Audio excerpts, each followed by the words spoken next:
country that was opposed to our liberation, a country that supported colonial regimes,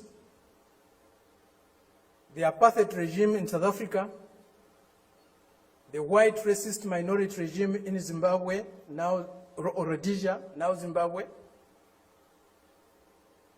the Portuguese colonial governments in Mozambique, in Angola, in Guinea-Bissau, and Cape Verde, today is coming to Africa to teach us about democracy.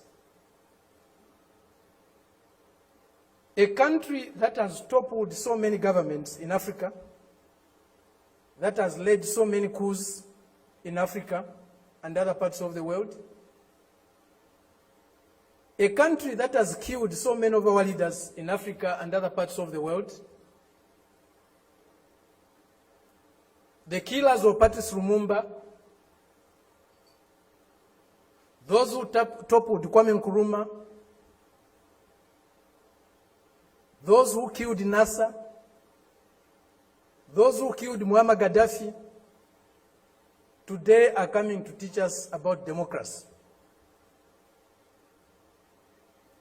A country that has been built on brutal force, on enslavement of other human beings, on the humiliation of Africans, the exploitation of Africans, the plunder of Africa, today is coming to teach us about democracy.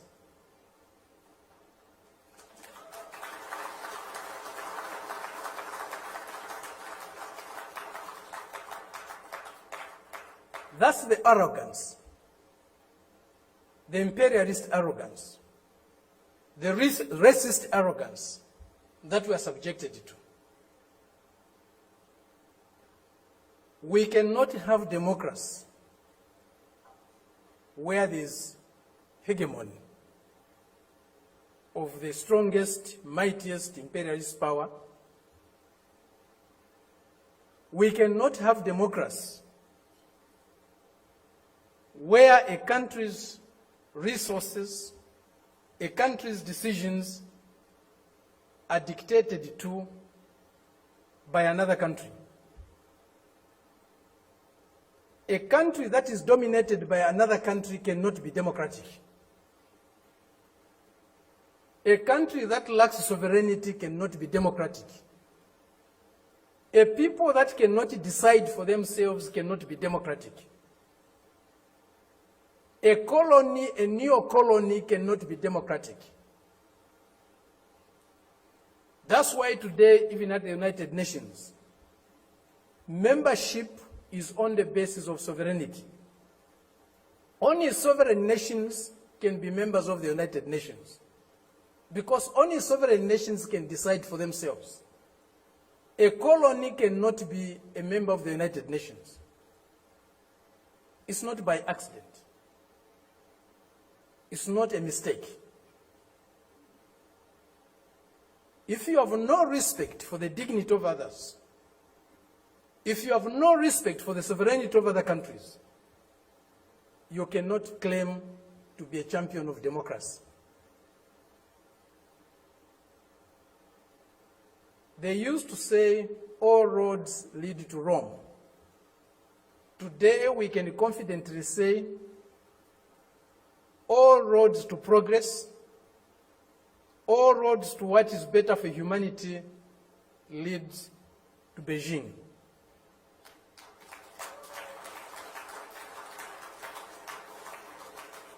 This is a country, this is a people that have developed themselves, that has developed itself without colonizing any country in the world, without plundering any country in the world, without subjugating any people in the world.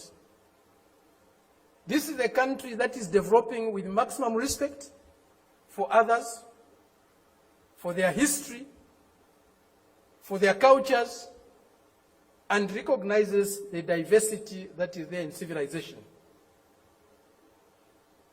We were only taught one form of civilization, one form of modernization. That was the Western way.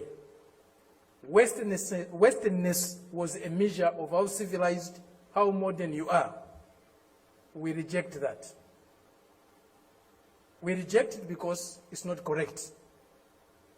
We reject it because it's undemocratic. We reject it because it's uncivilized to think of the world and of other people in that way. Today, they cannot accept the fact that China has caught up with them. China is about to surpass them in many areas of human endeavor. The imperialist arrogance is inhibiting them from accepting that is reality. The racist arrogance is inhibiting them from accepting that reality. But the world is changing. The changes we are witnessing today, as President Xi said in Moscow recently, or the other day, they have never been seen in 100 years. They have shaped a world that they themselves today are scared of. And they have shaped a world that is not sustainable. Democracy, human development is not sustainable on the basis of plunder, on the basis of enslavement, on the basis of humiliating other people every day. That is a system we are seeing today, a system that will not survive if plunder is eliminated, if subjugation of other peoples, other nations is eliminated, if inequality in the world is eliminated. That system will disappear. The only system that you can survive and can endure for long is a system that is based on mutual benefit, win-win relationships, mutual respect for others, accommodation and tolerance of others, and fraternal love for all humanity.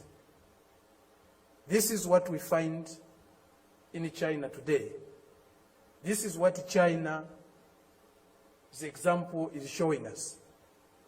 Indeed, all paths are different. There's no path that is the same, even if they are leading to the same destination. Each path has got its own characteristics. We are seeing that, we are learning that, we are experiencing that today with China.